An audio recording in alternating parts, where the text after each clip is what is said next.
nouvelle réception lecture et c'est parti. On commence chez Cotoon avec les tomes 3 et 4 de Mon vœu le plus sincère. C'est un de mes webtoons préférés et aussi un webtoon français qui allie vraiment tout pour me plaire. C'est une jolie romance avec beaucoup d'humour, de l'action et du mystère. Vraiment un titre à ne pas manquer. On continue avec l'impérieux destin du docteur Élise, toujours chez Cotoon, un titre que j'apprécie beaucoup. J'ai beaucoup aimé le premier tome avec une héroïne forte qui devient docteur malgré tout ce que tout le monde peut en penser. C'est une histoire de réincarnation mais c'est vachement bien mené. Toujours chez Cotoon, le 4e tome de Let's Play, j'avais lu ce webtoon directement sur l'application, mais il faut savoir que nous n'aurons pas la suite sur l'appli malheureusement, donc je continue d'avancer dans le format papier pour me remettre à jour et surtout dans l'espoir de découvrir la suite.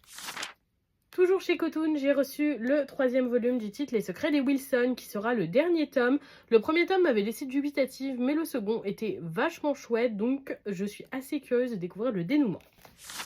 On termine chez Cotoon avec les tomes 2 et 3 de A Business Proposal. C'était pas la romance la plus originale que j'ai pu lire, mais ça m'avait plutôt piqué ma curiosité. Ces tomes seront décisifs pour savoir si je continue. De chez Dargo ensuite, dans leur toute nouvelle gamme de mangas, j'ai reçu le premier volume de Yon, je pense que ça se prononce comme ça, avec une grande illustration très chouette comme ça. Donc une nouveauté, je vous présente un petit peu les dessins qui sont pas vraiment à mon goût mais qui pourront être au goût d'autres. Et l'histoire a l'air très originale, j'ai hâte de le découvrir. On termine le côté manga avec Serial Killer Land, le premier volume édité chez Komiku. Une nouveauté pour public averti qui a l'air vraiment sympathique. Les histoires de Serial Killer avec moi ça marche vraiment très bien. Donc écoutez, je suis curieuse de le découvrir, je vous ferai un retour rapidement. On passe du côté roman avec Dungeon Crawler Carl, le premier volume, il me semble que c'est une trilogie si je dis pas de bêtises, édité chez Lordstone. Ça sort complètement de ce que j'ai l'habitude de lire et ça me tentait beaucoup. C'est vraiment une écriture façon RPG Dungeon Crawler, ça a l'air très original et franchement je vous invite à découvrir parce que j'avais jamais vu de roman de ce type.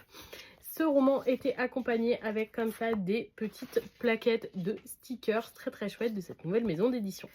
Et voilà pour cette réception avec que des services presse.